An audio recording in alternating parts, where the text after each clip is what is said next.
Previously on Thrawn. I worked with citizens who'd been hurt by the Empire and couldn't afford the justice they deserved. But then I started hearing rumors. Something nasty the Empire was up to out in the middle of nowhere. I too have become interested in what the Empire has planned. There are things in this galaxy far more evil than the Empire. I sought out the Empire to discover if they would serve better as allies or as easier prey than my people.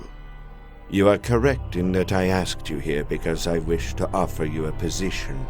The role I have in mind for you is not with the Empire, but with the Chiss Ascendancy.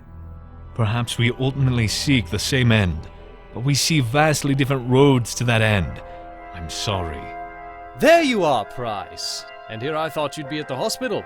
Your mother being deathly ill and all. We can still take my parents with us. Sorry, sweetheart. This isn't a rescue mission. Get your bags, we're leaving now. Your three light cruisers are not only too far from your flagship, but too far from one another. You should keep an eye on things. I'm not sure how clearly Thrawn's thinking. Those cruisers are defenseless, and once those ships cut their way through them, the Chimera will be alone and outnumbered. Sir, the ships? Yes, Commander, the ships. Let us now discover how well I have read our opponent. And whether we're about to die. Yes, and whether we are about to die. I'm Arihnda Pryce. I'm here on special assignment from Colonel Yularen. We need transport off-planet. Governor Arihnda Pryce? Oh, about time we heard from you. The Colonel's been worried. You better give him a call. The team's already gone in. What team? The rescue team. Heading to your parents' house. See them? Yes, these are my parents.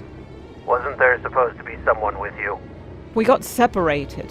Where's your HQ? I need to get my parents some proper care. We'll get you to HQ right away, Governor.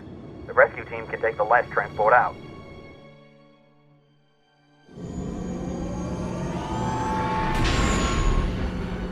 What in the world? Why aren't they firing?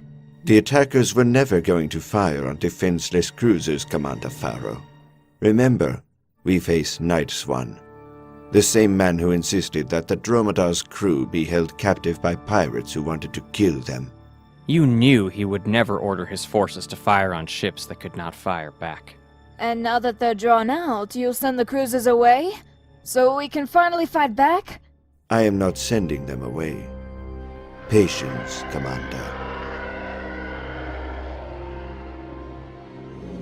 Admiral, are those? They are indeed, Commander. TIE fighters, a full squadron in each cruiser. Courtesy of the Judicator, brought into the Batonn system concealed inside the repair barges. Waiting for the attacking ships to pass them by. Yes. And now, thanks to Nightswan's strategy, they are perfectly positioned behind their targets.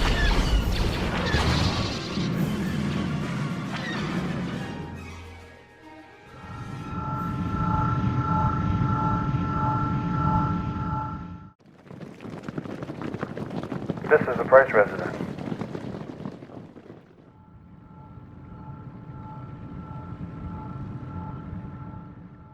Agent Gudry. He's been.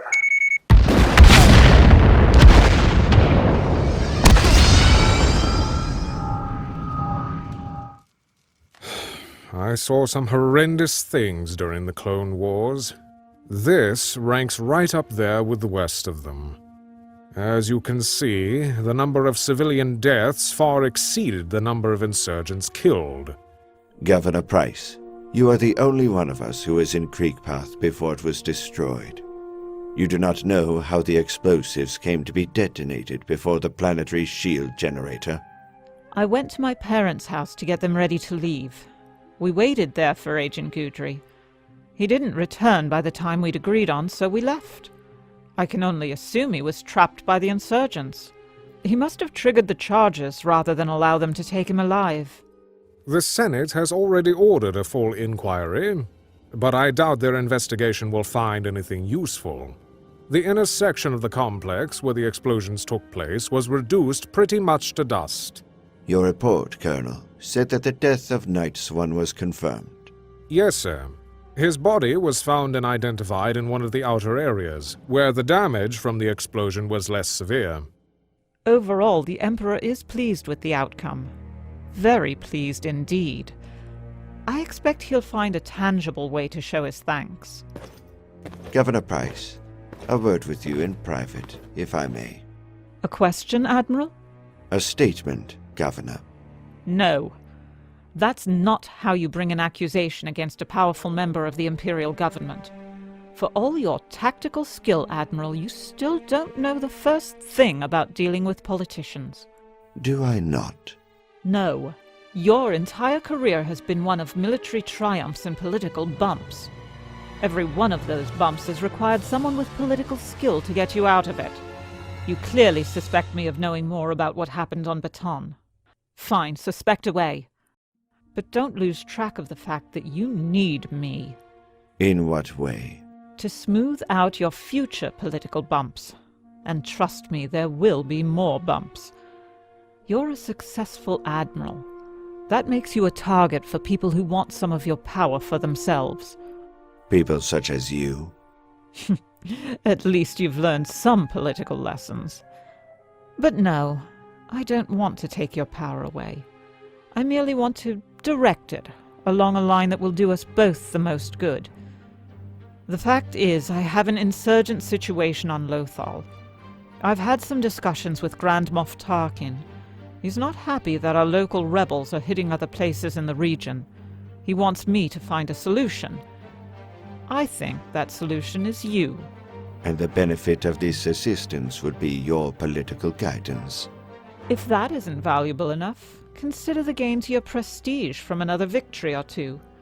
My sources tell me the 7th is going to need a new fleet admiral soon. They're sent to all the major conflicts. Do you think there's anyone else in the Imperial Navy who cares as much about limiting casualties as you? You make interesting points. I will consider your proposal. Do that. In the meantime, go have your meeting with the Emperor. Smile and thank him for whatever accolades or trinkets he heaps on you.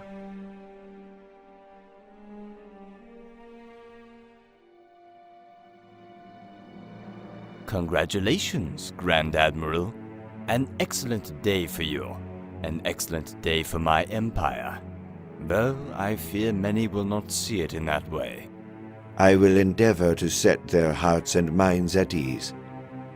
But I must first calm my own heart and mind. Must you now? Very well. Speak your mind, Grand Admiral. Tell me about the Death Star. When and how did you hear of that project? I learned the name from unguarded dispatches. I deduced the size and power from resource allocations. I now wish to learn from you its purpose. Your thoughts are laid bare, Mithra Nurudo. Allow me to allay your fears. I have no designs against the Chiss, nor do I begrudge you the defense of your people. I would also warn against diverting too many of the Empire's resources from a flexible navy. Massive projects such as this can bring the Imperial presence to only one system at a time. There will soon be no need to spread the Imperial presence across the galaxy. Once the Death Star is fully operational, its very existence will suppress all opposition. And so... Good. Ah, Lord Vader. Come join us. I don't believe you have met Darth Vader, Grand Admiral Thrawn. I greet you, Lord Vader. I have heard a great deal about you. I am pleased we have finally met. As am I.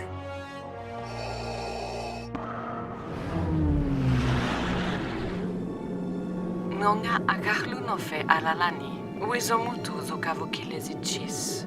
Onge mingawi. Ngongai. Ngonga Eli'van'to. Ngolethe kono omombongilio ivilia mithra nulo odo. Akule wea katho ngonga se ngoso benzo se ke kala o akafeke meze chis. Soyekwe makile a Eli'van'to. Eki sofandi ndeuni ame ikonosoli.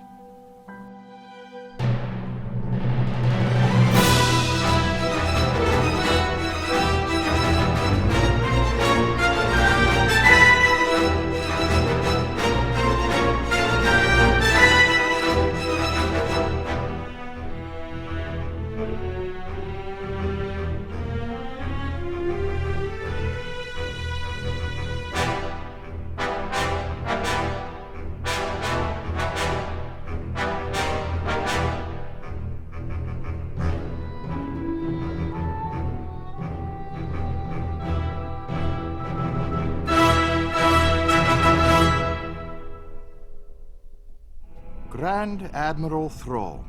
Grand Admiral? The Emperor recently promoted me after my victory at Batonn. Civilian casualties outnumbered the insurgents at the time. Acceptable margins, Agent Callus, for there are no longer rebels in that sector.